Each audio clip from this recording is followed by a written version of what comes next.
आज की इस वीडियो में हम देखने वाले हैं अकाउंट रिसीवेबल क्या होते हैं, यानी कि प्राप्ति खाते क्या होते हैं अकाउंटिंग के अंदर। अकाउंट रिसीवेबल का मतलब होता है वह पैसा या वह राशि जो किसी व्यवसाय को अपने ग्राहक से लेना रहती है। यह वह पैसा है जो ग्राहक ने उधार सामान या किसी भी प्रकार की कोई भी सेवा लेने के बाद पैसा अभी तक नहीं चुकाया होता है, यानी कि व्यवसाय को पैसा नहीं दिया होता है, तो उसे हम क्या कहते हैं, अकाउंट्स रिसीवेबल कहते हैं। और व्यापार के लिए या बिजनेस के लिए वह जो पैसा अभी तक जो आया नहीं है, जो उसने सर्विस दी थी या जो सामान बेचा है उसने, कस्टमर से पैसा भी लिया नहीं है, तो वो जो पैसा होता है उसे उस व्यवसाय के लिए क्या कहा जाता है, संपत्ति यानी कि एसेट्स कहा जाता है, क्योंकि वह पैसा भविष्य में नकद के रूप में प्राप्त होता है। इसलिए हम इसे क्या कहते हैं, अकाउंट्स रिसीवेबल कहते हैं।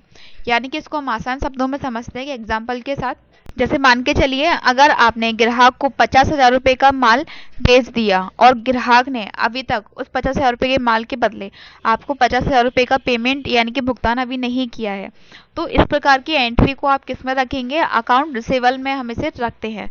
क्लियर। और जब भी यह पैसा, जब भी ग्राहक आपको पेमेंट करेगा या व्यवसाय को जब भुगतान करेगा ये पेमेंट, तब यह राशि नगद में बदल जाती है, यानी कैश में ये राशि क्या होगी, चेंज हो जाती है। और अकाउंट रिसीवेबल यहाँ पे मेन तौर पे दो प्रकार के होते हैं, ट्रेड रिसीवेबल और नॉन ट्रेड रिसीवेबल। जैसे हमने देखा था पेबल्स भी दो होते हैं, वैसे ही रिसीवेबल्स भी कितनी होती हैं हमारे पास, दो होती हैं, ट्रेड रिसीवेबल्स और नॉन ट्रेड रिसीवेबल्स। तो ट्रेड रिसीवेबल्स क्या है, यानी कि ट्रेड रिसीवेबल्स का मतलब होता है वह पैसा जो एक कंपनी को अपने ग्राहक यानी कस्टमर से लेना रहते हैं, क्योंकि कस्टमर ने क्या किया है, उधार सामान या किसी भी प्रकार की सेवा ली है, किससे, कंपनी से ली है। और इस सेवा को यानी कि उस ग्राहक को या उस कस्टमर को हम डेब्टर्स भी कहते हैं। आ रहा है समझने हमने यहाँ पे कि आपको क्या बताया है, ट्रेड रिसीवेबल का मतलब वह पैसा है जो एक कंपनी को अपने ग्राहक यानी कस्टमर से प्राप्त करना होता है, क्योंकि उसने उन्हें उधार पर सामान या सेवा दी है। इसे डेब्टर्स भी कहा जाता है।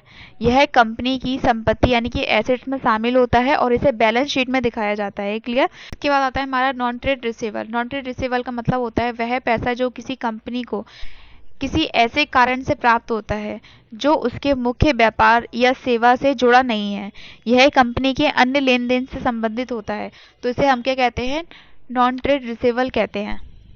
इसका एग्जाम्पल जैसे कर्मचारी या अन्य व्यक्तियों से उधार दी गई राशि की वसूली है ना, या रिफंड की गई कोई भी तरह की राशि हो सकती है। आज की वीडियो में इतना ही, बाकी हम नेक्स्ट पार्ट में कवर करेंगे। Thank you.